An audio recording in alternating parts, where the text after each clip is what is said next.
you, Faye. Good evening. We're live on YouTube. I'm Faye D'Souza. Thank you for joining me.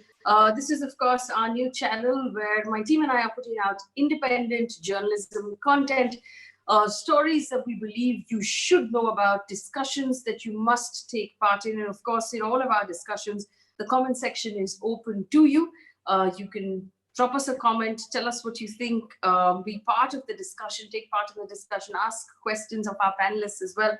It'll be our pleasure to involve you in these discussions. Do remember to take a look at our reports on Dharavi and KEM and Kama Hospital and suggest other stories you'd want us to cover. Our aim is to bring you information more than outrage and opinion. Simply give you the information and you can decide what's best for you. But today's conversation is very interesting. As you must have known, Safoora Zargar'S bail order is something that a lot of people have read through. Journalists, lawyers, members of the legal fraternity have read through that order, and it's left them frowning, to say the least. Now, Safoora Zargar was in fact arrested by the police, the Delhi police, 2 months ago for conspiracy in the Delhi riots. Now, she happened to be one of those people who took part in an organized protest against CAA and NRC. Safoora, when she was arrested, was 3 months pregnant. She is now, from what we understand, about 21 weeks, so that's close to in her 5th month of pregnancy. According to her lawyers, she's suffering from polycystic ovarian syndrome, which could lead to a higher risk of miscarriage. She also, according to one report, is suffering from a urinary tract infection as well. Now, we must point out the larger canvas at which this conversation is happening. There is a pandemic. The Supreme Court in March, on the 23rd of March, instructed all state governments and union territories to create high-powered committees to grant bail and parole to prisoners to decongest jails so that there is a lower risk of the pandemic in jails, because we know that people have already begun testing positive and there's no possibility of social distancing inside the jail. Also, Safoora is in Tihar jail, which we know is crowded. Apart from that, if we examine some of the arguments made by the government lawyers in court, it appears that they're accusing her of blocking a road. And that's the reason why they believe she shouldn't be given bail, that she was part of a conspiracy to block a road that antagonized another community and resulted in the Delhi riots. And that is why she shouldn't be granted bail. That's where we are right now. A couple of questions I would like to ask my panel. Is there a precedent right now for pregnant women to be granted bail on humanitarian grounds? Is there a precedent, given the fact that there is a COVID pandemic, for her to be granted bail? And do the arguments feel strong enough? Now, under the UAPA, under which Safoora has been accused, the chances of bail are lower. But has enough evidence been presented to the court to qualify this case for UAPA, which is the anti-terror law in India? These are the questions I want to ask. I have two phenomenal women of law who join me right now. Ms. Karuna Nundy is a lawyer with the Supreme Court, very vocal, completely no nonsense, and it's always nice to have her in the conversation. Ms. Abha Singh is also a vociferous lawyer and a voice for women across the country. Ladies, thank you so much for joining me. It's my particular pleasure to have an all-women's panel today. If I may start with you, Ms. Nundy, is there a precedent, my first question, in our law or in the law of India, that women who are pregnant be granted bail on humanitarian grounds? There is more recent precedent of an elderly person, for example, being granted bail who's a murder convict. Then you have a precedent because of COVID. Then you have a precedent of Manu Sharma, who was convicted of shooting Jessica Lal in public, being released early as well. So, look, it's very rare that women, and particularly a pregnant woman, would not be released on bail in such circumstances, right?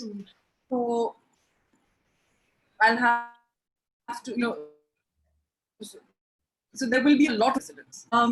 The problem here is that there are high-powered committees regarding release of convicts on bail, but she's not even a convict. And I think this is the thing to remember. But I think the crux of the problem here, essentially, Faye D'Souza, is that the egregiousness of the situation is because she is pregnant and 21 weeks pregnant, etc., and that she has PCOS. But what's much, much worse is that the order is completely legally unsound. Now, why do I say this? Because the section under which she has been denied bail and the section that has been cited says that if there is a prima facie case for an offense under Chapter 4 or Chapter 6 of the UAPA, right, then you must be denied bail. So if there is prima facie evidence of that. Now, even by what the judge himself is saying, and the judge seems to have completely disregarded the arguments of the defense. He's only going by the prosecution's arguments, right? Even going by that, the only evidence, as you quite rightly said, that the judge himself says is of blockading a road or conspiracy towards creating what he calls a chakka jam, which is blockading, right? Now, from there are various leaps that are taken, but there he is not citing any evidence. In that 9-page order, he's merely stating what the prosecution says. So there's no evidence for that, prima facie or otherwise. And he's not saying that there's any evidence for that either, right? And then he goes on to say that if you fan the embers, then you must be responsible for where the embers go. Now, the thing is that this is actually the direct opposite of the Supreme Court standard for speech and when speech can be found criminal. In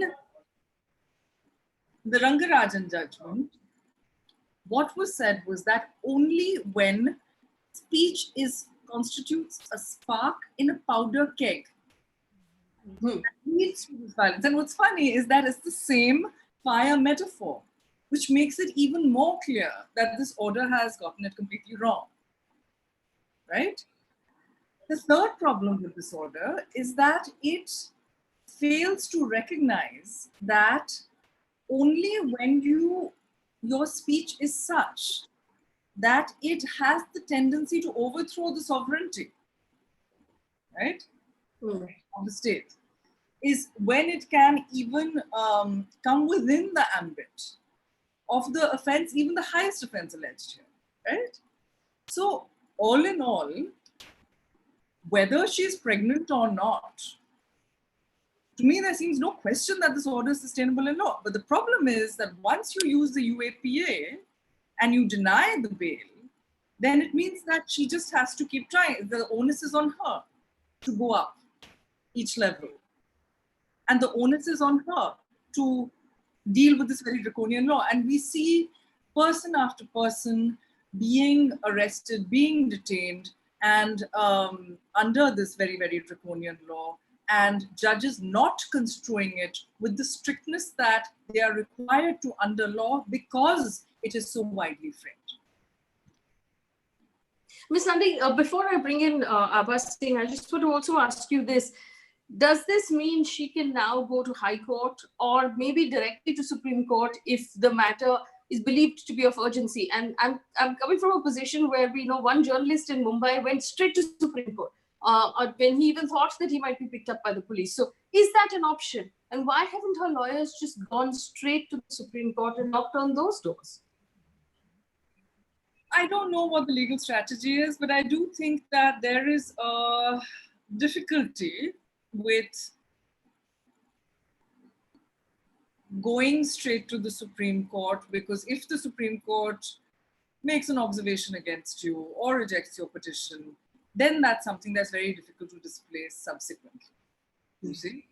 So it would be entirely reasonable for them to be careful and, perhaps try again if they wished.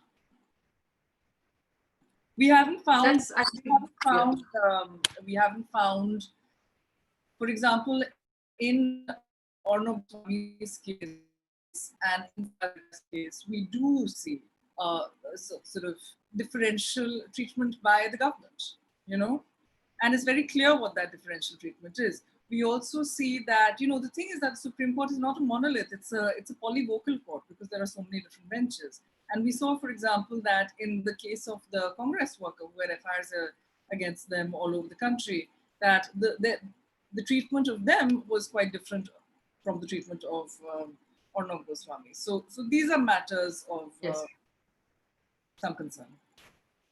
Right, let me bring in Ms. Abha Singh. Ms. Singh, good evening. Thank you for joining us. We have some interesting questions popping up in our discussion box. One of the audience members says, since the problem is the pregnancy, can she be put into a safer space where she has medical attention, or put in house arrest? Is that an option? Are these options on the table, or is it a binary, bail or no bail? These options are always there. You would remember so many politicians like Chhagan Bhujbal's case. We must have discussed on the television also that he was half the time in Leelavati hospital and on medical grounds. A lot of politicians and a lot of criminals also have been given the benefit of staying in a hospital rather than the jail. So she should be moved to a hospital if they are not giving her bail. But my bigger issue is, I was listening to Karuna as she was talking about, I mean, from where does Safoora get charged under UAPA is my bigger question. Is she a terrorist? No. Is she involved in a terrorist activity? No. The only charge is conspiracy of blocking a road. And you say that it was so unprecedented that it led to a serious law and order problem. I mean, I do not find even an iota of evidence to say that she should be charged under UAPA. It is a gross misuse of this section, because it was just what she was exercising was a freedom of speech and expression. And you say that led to Delhi riots. What is the evidence? There is no evidence. And coming to section 15 of chapter 4, which we were talking about of the UAPA, it clearly says whether you've used bombs, hazardous substances, you've used bombs to threaten somebody, you've used a criminal force to threaten, or you've detained or kidnapped. Has anything like that been done? In fact, what I have seen is that what we call the urban Naxals, or we call intellectuals, this act is only being used to clamp on the people on their freedom of speech, and you are just misusing this act. It was used during 2611. It could have been used under terrorist activities, but not for this, for issues like this, I think. And when the criminal jurisprudence rests on the principle that jail is an exception, bail is your right. And as you rightly said, that the Supreme Court clearly said that high-powered committees should be in every state. And in Maharashtra, I can say more than 1,000 convicts. And here she's not even a convict as yet. The case is yet to go for trial. And more people with imprisonment of more than 7 years. That means heinous offenses like murder and all, they were also let off on bail. And here a girl who's just charged 3 months pregnant, who's charged with just speech, and you are denying her bail, and not once, thrice. And this, I would say it's a totally subjective judgment of the judge, because he's not given anything substantial. All he talks of is embers and sparks, because there is no legal point on which he could substantiate. And the prosecution also could not say anything. So I think it is a gross, it's a travesty of justice. And a pregnant girl there, Menka Gandhi comes forward and talks about an elephant. Of course, we are all there for the elephant. But as everybody was talking today on social media, that a pregnant woman is there in the jail, we are not even ready to talk about it. I think, Faye, I'm so happy that today you've taken up this issue, and at least you have the courage to talk about it, because somewhere I feel that these main issues are not being even discussed, debated, because people feel that you will be annoying somebody, and maybe our freedom of speech is against used, and we are also all put behind bars. Something like that, UAPA can be used for what we are speaking today. I mean, so actually, this is a really, I mean, Abhaji, you've made a very, very important point. Also on the while I know that the story of the elephant has it triggered a lot of disturbing thoughts for a lot of people, I also want to point out that story was also used to bring up a communal angle It said that it was from Malappuram, which happens to be a Muslim-dominated area. It never happened in Malappuram. It happened in Palakkad. And this whole, I mean, everything that happens in this country has a Hindu-Muslim angle to it, which should be very distressing for all of us, including this case. But I want to pick up what you said about UAPA. Karuna, Nundy, if I may ask you this, and I'm going to stretch a little bit here, so forgive me if it's an uncomfortable question. Is this a way to teach all the young people who protested CAA a tough lesson, which is, listen, we will slap you with the most strictest, harshest law. We will call you terrorists if you go out and protest, because actually this is what it says. She organized a protest that blocked a road. That, according to the court, is her worst crime. Is this a message that they're sending to everyone else? Power is afraid of student uprisings. Student uprisings have a very long history, not only in this country, but also throughout the world. For example, against Indira Gandhi's emergency, it was student movements and student movements of the right wing, you know, and people like Arun Jaitley were leading those student movements, and quite rightly so, because it was against a fascist regime at that point, right? And they succeeded. And so power is scared of student movements and student uprisings. And what we see today is this repeated slapping of this incredibly draconian act. And nobody's saying that you don't need law against terror. Of course you need law against terror, right?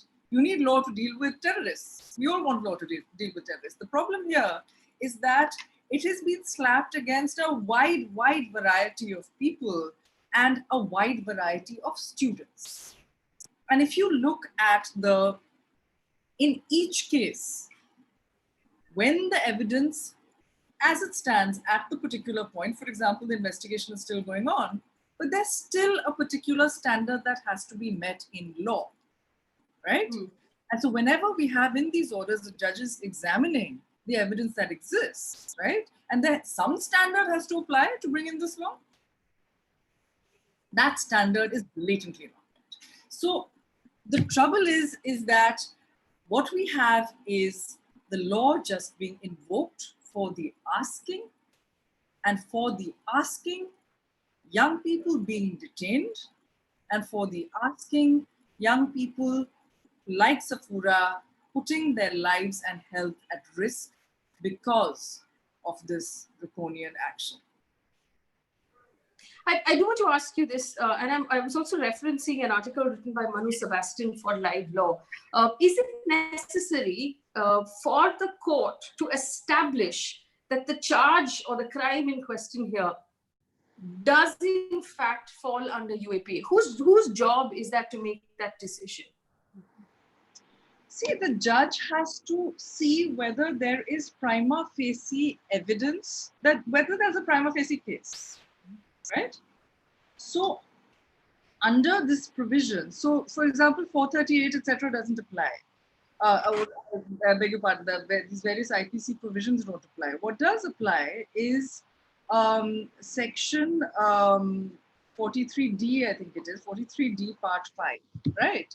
So therefore, when you say look at 43D part 5, what it says is that it's not if the offense is in any part of the UAPA, only if the offense is in particular sections of the UAPA, and only if the evidence rises prima facie to demonstrate that those offenses have been committed.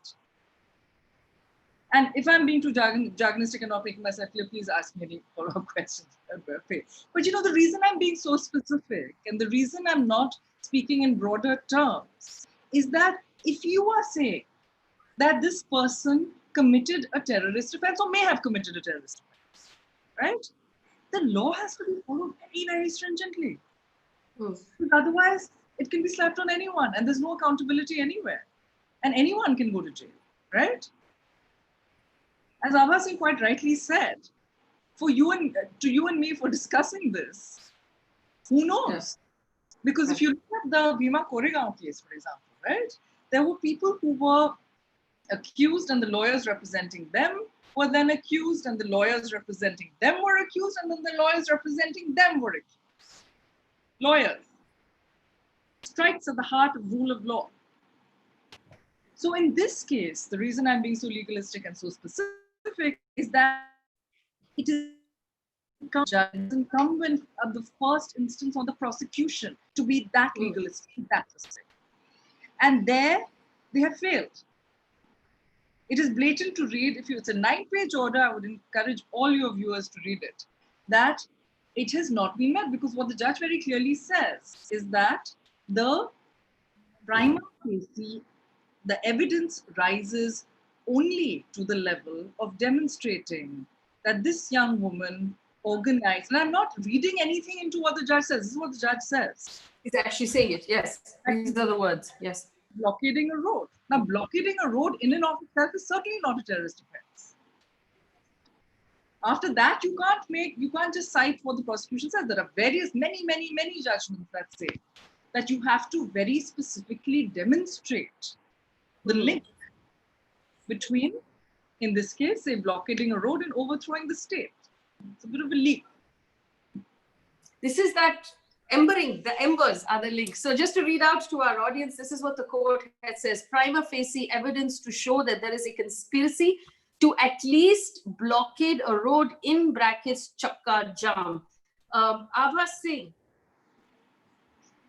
is there a possibility, and I'm going to ask these questions because I'm not a lawyer and I know that there are a lot of people in the country right now are wondering the same thing. Is there room here for the court to say, hey, you know what, I don't think this is UAPA, but I think it is inciting offense, or I think it is criminal conspiracy. I think it's a different charge, as opposed to, because right now, it doesn't seem like there's enough of an argument. Blockading a road, this means that tomorrow if your car breaks down and you wind up holding up traffic, is that the same thing, Abha? Very true. You know, there is enough scope for subjectivity, because it is definitely the judge will be deciding on it. But as Karuna was talking, that 43D5 of the UAPA, which clearly says that the report which is presented by the police under 173 of the CRPC, or the case diary. So it is the police which is going to make the case, the charges, as you were asking. So it will be on the case diary or the report presented by the police, on which the judge will decide. So these will be the reasonable grounds for believing that the accusations against the person is prima facie true. This is what the law says specifically. So here, what the police has said is that this blocking a road, it does not fall either in chapter 4 or chapter 6 of UAPA, which has been slapped here in this case, because it is neither a terror act nor any bombs or anything has been used as per the definition of the law.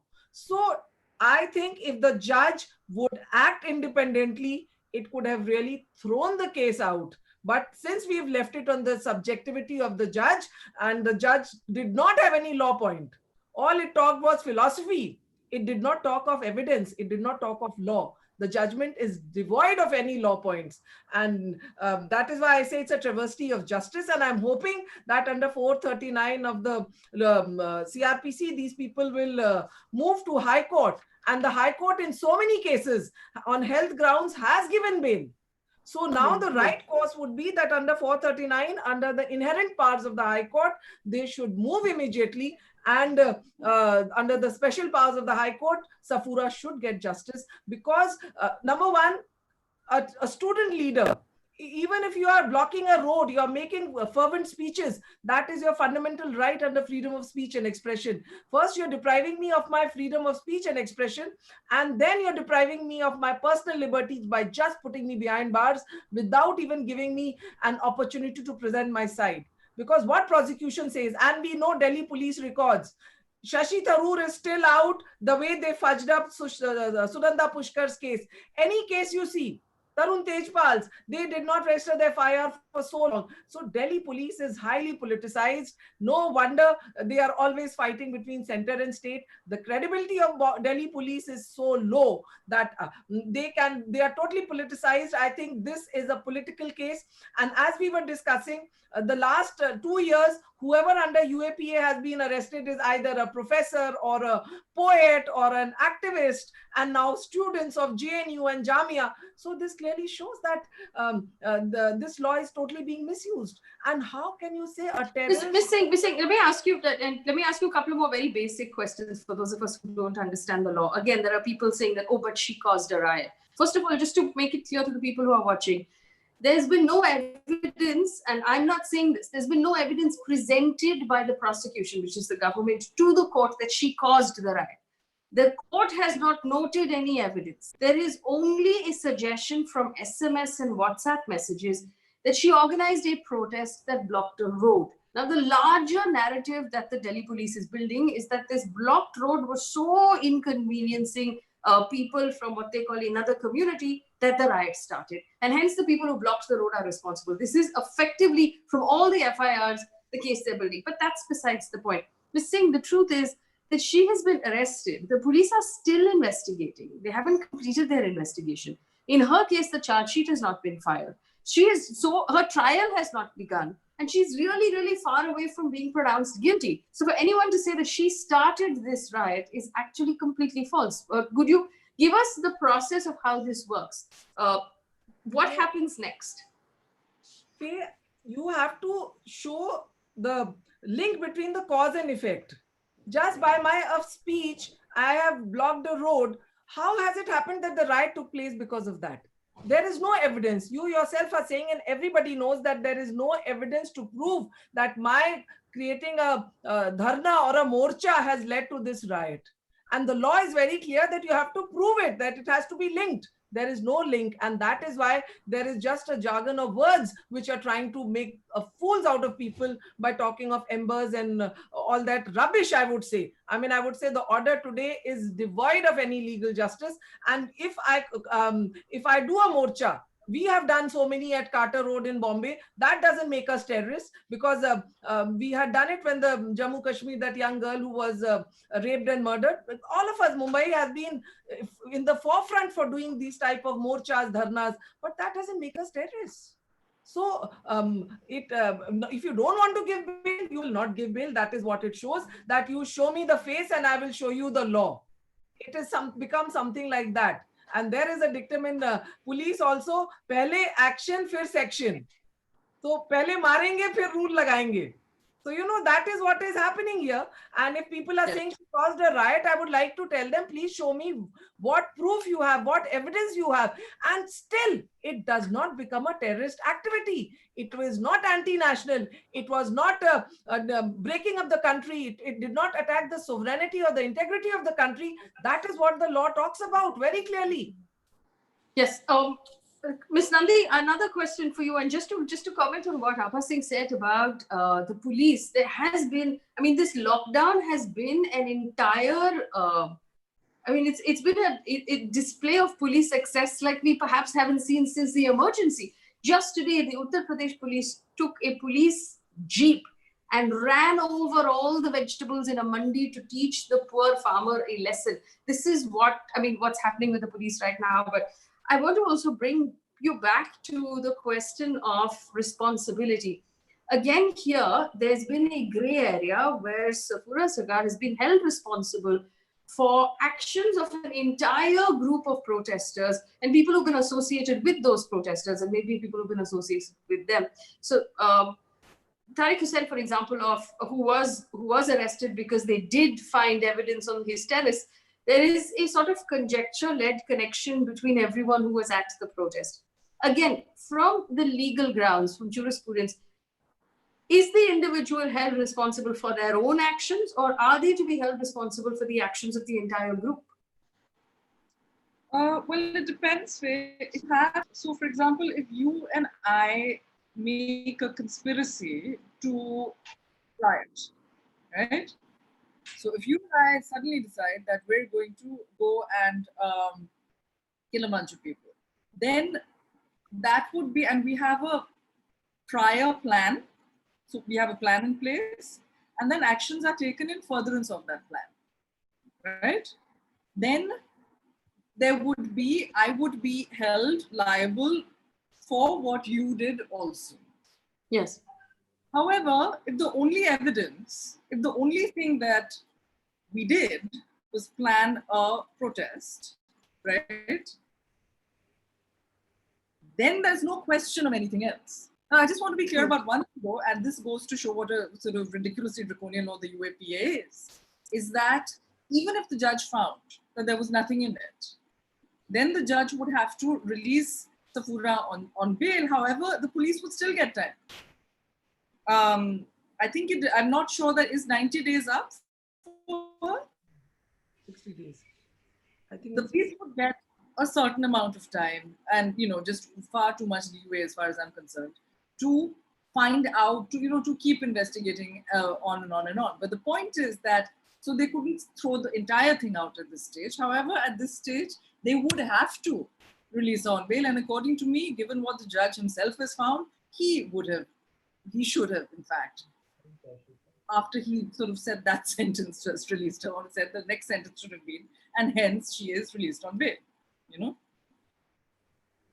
What's your reading of the situation, Karuna? Nundy, if you look at all of the charge sheets that have been filed, there are 5 charge sheets. The Pinjra Tod activists, the 2 young ladies, have also been taken into custody.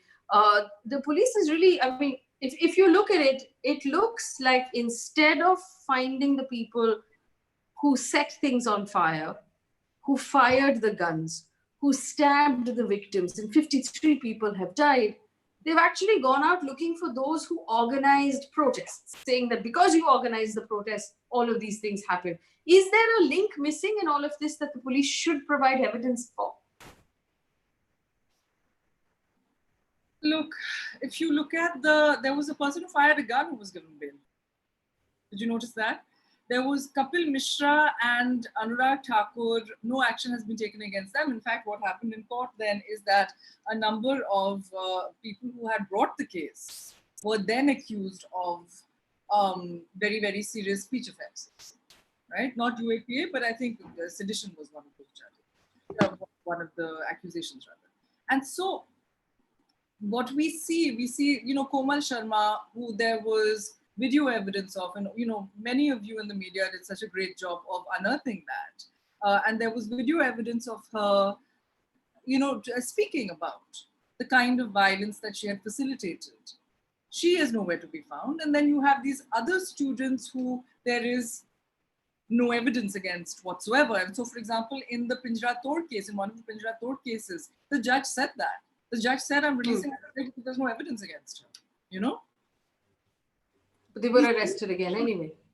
Yeah, exactly. We see a situation where what Abha Singh said is quite correct. Let me see your face and I'll give you the law. So Abha Singh, where is that? Acting, and let us remember that the court only comes in later. Justice fails if the police doesn't act correctly at the first instance. Directed, obviously. Abha Singh, here's the question. Chakka Jam and protest is what this country was built on. The Quit India movement, the march, the Salt March, all of the things that our founding parents taught us in this country involved Chakka Jam and protest and non-violent protest, which is what we saw against CA and NRC, which is now resulting in these very, very serious laws being brought against these students.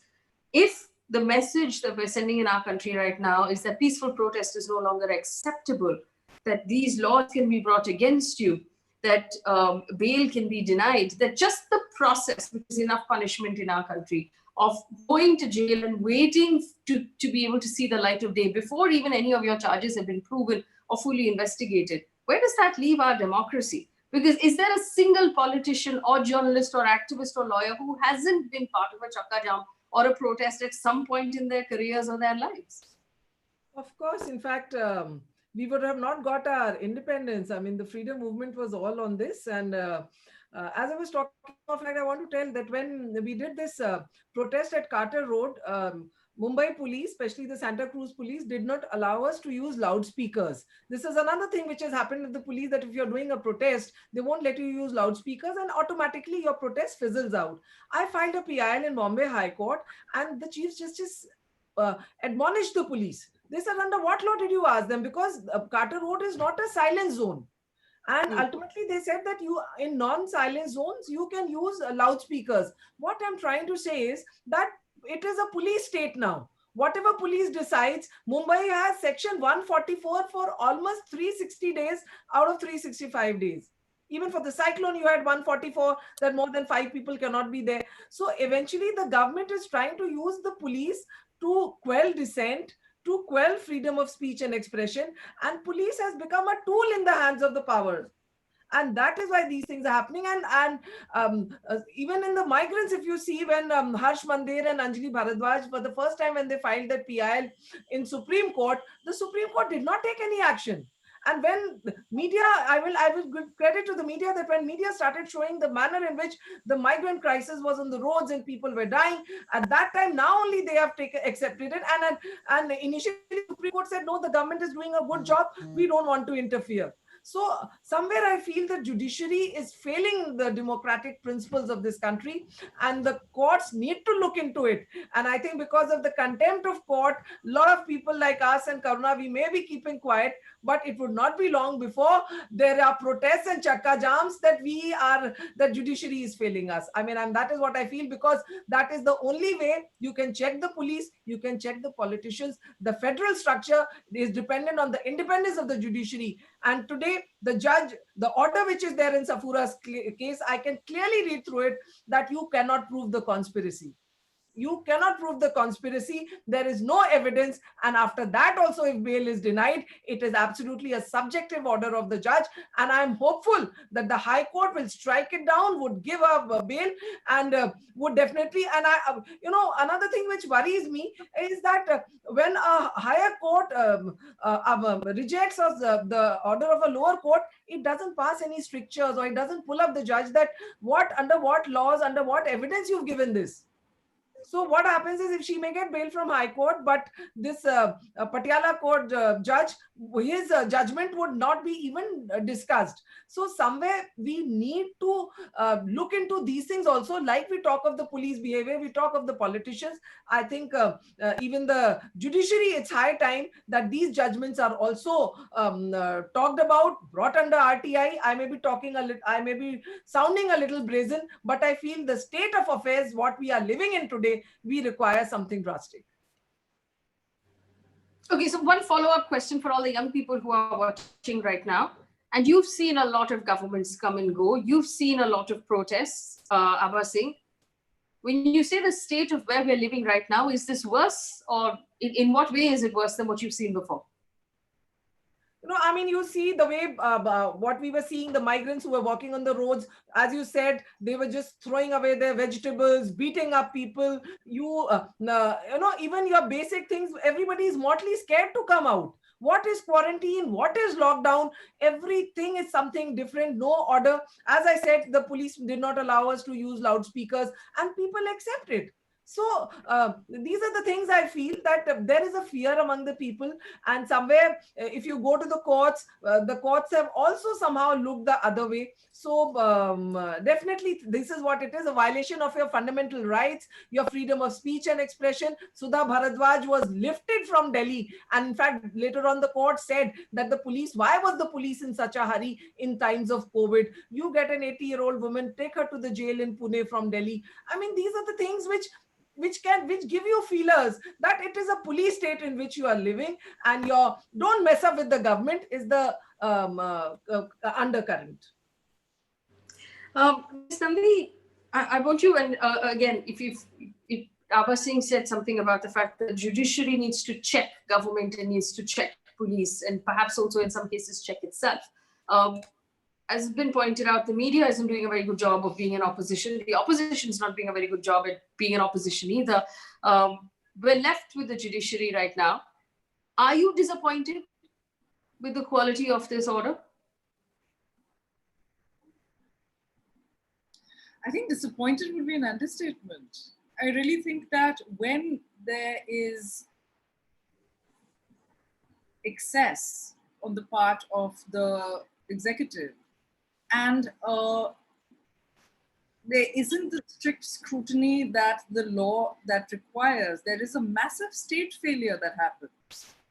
because the entire structure of the state, right, is based on law should be followed. If law is not followed, the check and balance is that the judiciary protects, makes sure that the law is followed, or where there's a fundamental rights issue, make sure that the individual right is protected regardless of what the majority says, right?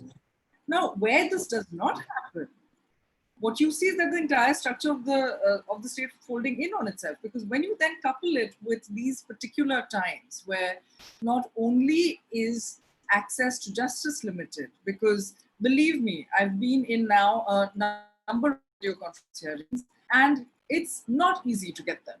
You have to demonstrate a particular urgency, and even when you demonstrate a particular urgency, it's still difficult to get that hearing. And we are a pretty well-equipped law chamber, you know. And so for somebody who doesn't have that kind of access to justice, who doesn't have that kind of access to that kind of chamber, what do? How do you get to that court? How do you sort of wade through all these different notifications that keep changing every day? Another thing that no longer exists is protest. And so where you have a draconian action on the part of government, or indeed any arm of the state, the protest, even the very limited protest that was being allowed. So for example, in Delhi, it's all been corralled into one little lane in Jantar Mantar, apart from the CAA, which was of course a huge exception, where a lot of people, according to me, were reclaiming the constitution. You know, now it's been claimed that those were protests that then led to riots. Now, I don't think that's true at all. What was happening in many, I mean, I can't speak for all of them, but it does appear to me that the vast majority of those protests, what was happening is that people were saying that we uphold the constitution, we are against violence, we are for all religions coming and participating in this polity, right? Now, all of that is gone. So what is the bulwark against state excess? Does it exist? So for example, I was invited to be after your show, I was invited to be on a mainstream TV channel on this very subject, and on what appeared to, you know, be somewhat unconvincing reasons, that was cancelled. So these are odd times, but it's very important to remember, and I think you know this better than anyone, and also what Abha Singh was saying, that it is these times that count, right? That while we are alive, that we must live. Otherwise, you're just the walking dead, frankly. That's pretty well said. Abha Singh, there's a time limit to this problem right now. Safoora is 5 months pregnant, and it's a sensitive time. Every day that she spends in jail is a risk to her. She's already been denied bail thrice. How much longer can she wait really for the High Court to hear her case? There'll be this particular hearing took 2 days and over 8 hours from what we understand of arguments. Is there anything that can be done for her in emergency? No, I think now the remedy is that they move to the High Court, and health grounds, there are many cases where under health grounds bail has been granted. So we have hopes that wiser counsels would prevail on a High Court and Safoora would get justice.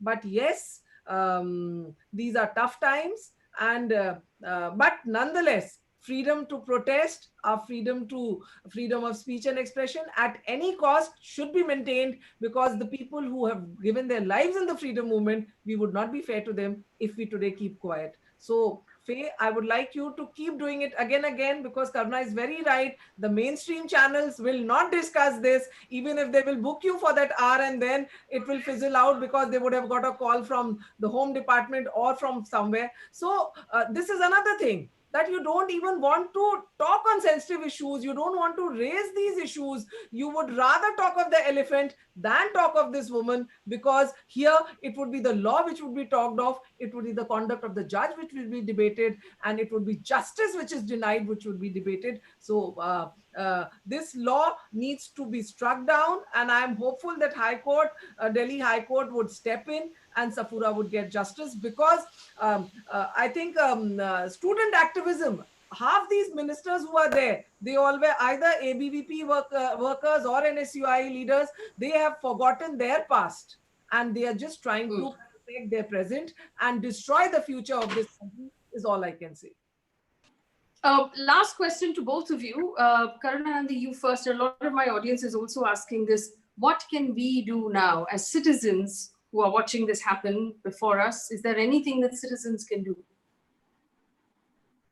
I think to continue to speak is really fundamental, and to continue to speak truth to power, to stand up for the we have still, and to stand up for the rights that we have still, and to expand those rights. Because the more you stay silent, the more it will flows in. And I think it's fundamental right now. Yes. Abha Singh, what can we do now? No, I think we should keep trying, because perseverance ultimately triumphs. And the students, I mean, we have your own petitions. They should move to the courts. They should come and stand solidarity. I mean, the candle marches, what we do, all the democratic principles. I would not like them to take law in their own hands, but the democratic principles of protest, it's our birthright. But Abha, let's also remember that the CAA protests were actually finally broken by the lockdown. It's when Delhi locked down for COVID that Shaheen Bagh was cleared. And overnight, that entire structure that was built was bulldozed. Overnight, the art around Jamia University was painted upon in a very, it reminded us of other incidents in history, actually, the way that was done. So it's very difficult right now for anybody to do a candlelight march or to even stand in solidarity. Where there is a will, there is a way. I'm sure the government cannot reach in every nook and corner.